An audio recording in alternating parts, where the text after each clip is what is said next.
So tonight we're going to be talking about the evaluation process for gifted and talented services here in Comal ISD. Again, my name is Janine Zalesnik. I'm the coordinator for GT and Enrichment Services. You can reach me at Janine ZZ on Twitter, janine.zalesnik@comalisd.org. And when you get the opportunity, if you want more, please visit our website, tinyurl.com, Comal ISD GT. Before we get started tonight, I'm going to ask you to please hold your questions until the end of the presentation. You can also email me any questions you have using the information there. And that way we can just get through the information. I might answer your questions. But if something does come up, you're welcome to go ahead and pop it into the chat. And I will definitely address all the questions at the end. So let's go ahead and start with the state definition of what it means to for a student to be considered gifted and talented. A few things I want to point out here. A gifted student either performs or shows the potential to perform at a remarkably high level of accomplishment when compared to others of the same age, experience, or environment. We're going to get into that more a little later on. This child also exhibits high performance capability in an intellectual, creative, or artistic area, possesses an unusual capacity for leadership, or excels in a specific academic field. Here in Comal, our students qualify in the general intellectual area, and that's what our services are designed for. We really don't have specific services aimed at creative, artistic, or leadership gifts, although we do have multiple avenues for pursuing and exploring those gifts outside of gifted services. So just to clear up a couple of misconceptions, GT services are an academic intervention for kids who don't learn the same way that other kids do. And this includes social emotional learning as well as advanced academic support. When a student qualifies for services, this means that they have demonstrated a need for a differentiated educational plan. Unfortunately, there is a lot of misunderstanding about GT services out there, even at the point of parental bragging rights. Oh, my kid is GT. Like I've told my students in the past, being GT does not make someone better or smarter than any other people. Smart is doing what you can with what you have. Being GT just means that your brain thinks and works in a different way. And in fact, brain scans suggest that people identified as GT can simply make more connections faster in their brains. So just to clear up a couple of the common misconceptions, GT services are not a reward for high-achieving students. They're not an honors program. They're not just for the quote-unquote good kids, and they're not an exclusive club or privilege. Instead, they're an opportunity for students who think and learn in a different way to get what they need in school. So let's take a look into that a little bit more deeply. So developed by Joseph Renzulli, the three-ring conception of giftedness has been a popular view of giftedness for over 30 years. The three rings represent three clusters of traits. 1, above average ability, 2, creativity, and 3, task commitment. According to Renzulli, these three traits combine and interact with each other to form creative accomplishment, or what we call gifted behaviors. According to this theory, students who exhibit or have the potential to exhibit, they're not always showing it, sufficient levels of these traits require opportunities and challenges above and beyond those offered in a regular classroom. A very common description that characterizes the personality of a gifted child is intense. These intensities can take many forms, from physical to emotional or imaginational, and they can be both strengths and weaknesses. For example, a child with an intellectual intensity will want to go deeper into interesting topics, talk about theoretical concepts, and perhaps even move faster through content than you can handle or are ready for. We also have students who are known as twice exceptional learners. So twice exceptional refers to students who qualify for gifted services, as well as giving evidence of one or more disabilities as defined by federal or state eligibility. These include things like learning disabilities, dyslexia, speech and language disorders, emotional and behavioral disorders, physical disabilities, traumatic brain injury, autism spectrum disorder, or any other health impairment, such as ADHD. One does not preclude the other. So sometimes parents are wondering, should I refer my child? Is this something that they need? Is this something that's right for them? And this list can help show the difference between a bright child who typically excels in school versus a gifted learner whose behaviors may not always be so teacher-pleasing. So if we take a look, the bright child knows the answers, is interested in what they're learning, pays attention in school, works hard, answers the teacher's questions, enjoys same age peers, so they make friends in their classes. They're good at memorizing things, they learn very easily, they listen very well, and they seem very satisfied with the way things are going. A gifted child, on the other hand, may be the one asking the questions as opposed to answering them, can be extremely curious, gets involved both physically and emotionally in what they're learning, plays around, but will still get good grades, sometimes questions the answers that are given.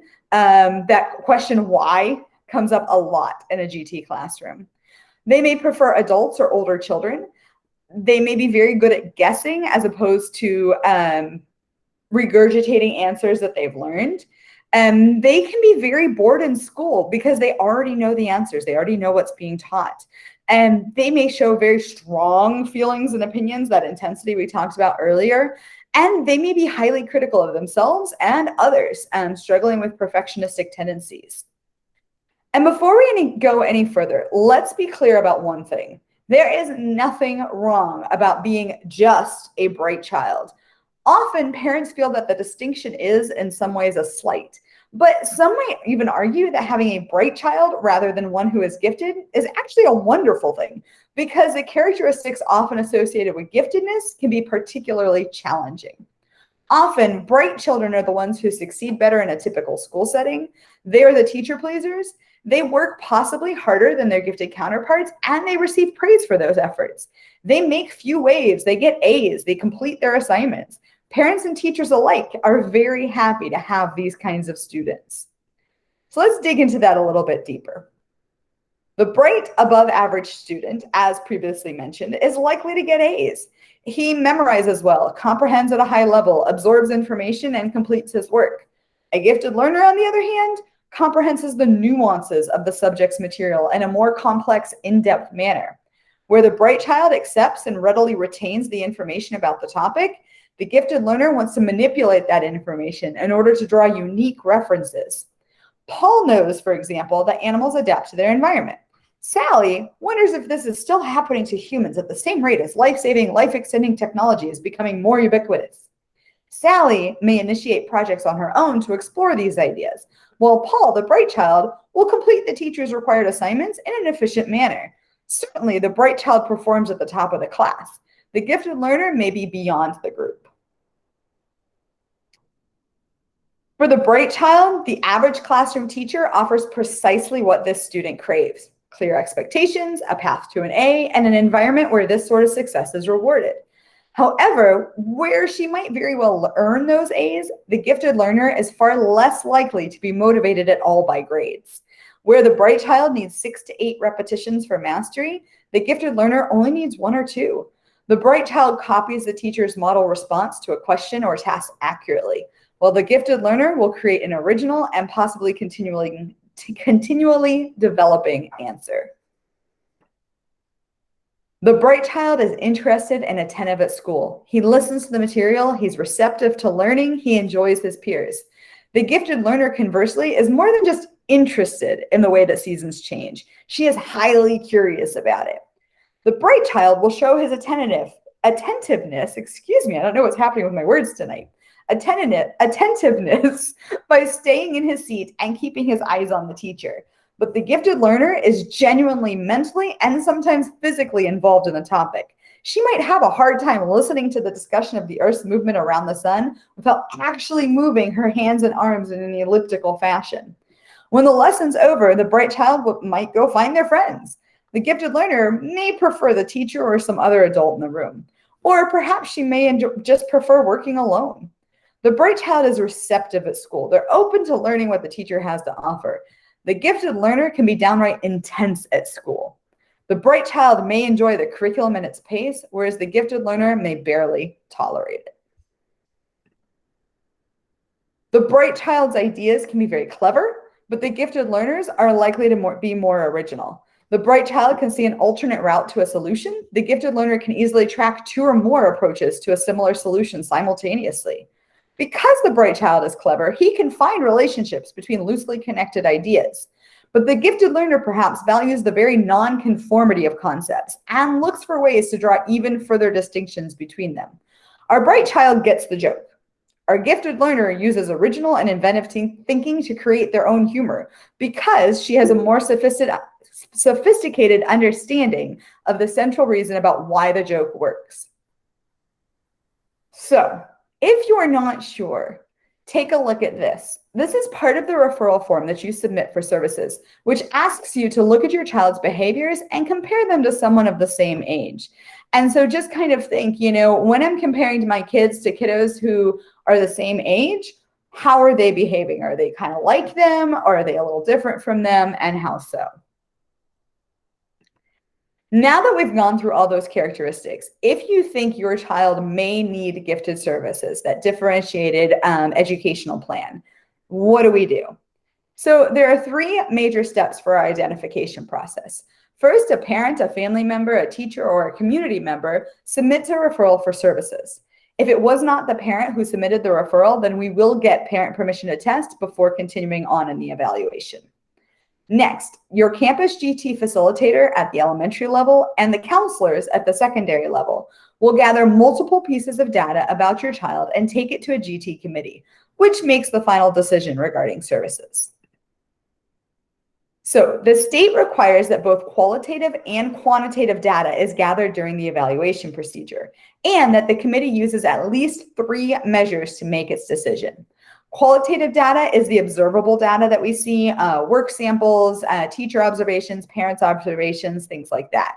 Quantitative data is more the results of standardized testing. And in our district, we use abilities-based testing, such as the COGAT, the NNAT, the OLSAT, and similar measures. Our district GT committee that makes these decisions is made up of 3 GT-trained educators who take a look at all the data gathered anonymously to determine a need for services. The person on your campus actually gathering the data does not make the decisions for their own campus. So, in elementary, if a child qualifies for services, they are serviced through a once-per-week pull-out class called SAGE, as well as being clustered together in the regular classroom. By the way, SAGE stands for Significant Activities for Generating Excellence. It's been around for a very long time. In middle school, GT services include the elective Critical Thinking through Cultural Awareness, as well as various pre-AP classes. At the high school level, services include a variety of dual credit and AP classes, including the Independent Research Capstone program. However, just to clarify, at the high school level, you do not have to be identified gifted and talented in order to take any of those AP or dual credit classes. So I just want to make high school parents aware of that. If a child does not qualify for services, chances are their needs are being met in the regular classroom, because GT services are intended for students who have identified educational needs, and those needs are not being met in the regular classroom alone. So your options, if your child does not qualify for services, please contact your child's teacher to determine how he or she is differentiating instruction to meet your child's needs. You may want to consider enrichment opportunities such as robotics and chess club. And in addition, you can appeal the committee's decision if you believe that they were in error. So in accordance with the Texas State Plan for the Education of Gifted Talented Students and CISD board policy, parents have the right to appeal district decisions regarding program placement. Should you decide to appeal the GT committee's decision, please comply with the following steps. First, a formal appeal must be made in writing, and that written statement must be received within 30 days of the date appearing on the letter of non-qualification. You will receive a letter regarding the outcome of our evaluation and right around Christmas time for grades 1 through 11, and then right at the end of February for kindergarten. Since appeals are not automatically granted, please make sure to provide evidence that you have to support your appeal. This evidence should be, but is not limited to, standardized test scores provided by an outside source, a portfolio of your students' work, along with an explanation of how that work reflects gifted, talented traits. After reviewing the evidence in support of an appeal, the GT Placement Committee will determine whether additional testing is warranted or whether the initial decision will stand. The Gifted and Talented Committee will meet within 10 school days of receiving the formal appeal to make their decision. And their committee will notify the parent in their home language to the extent possible in writing of its decision within 10 days of that meeting. I know that was a lot of information very quickly. So at this time, I'll go ahead and open it up to your questions. I hope that answered some of them, but if you want to unmute and ask your question, or you can put it in the chat, whichever works for you.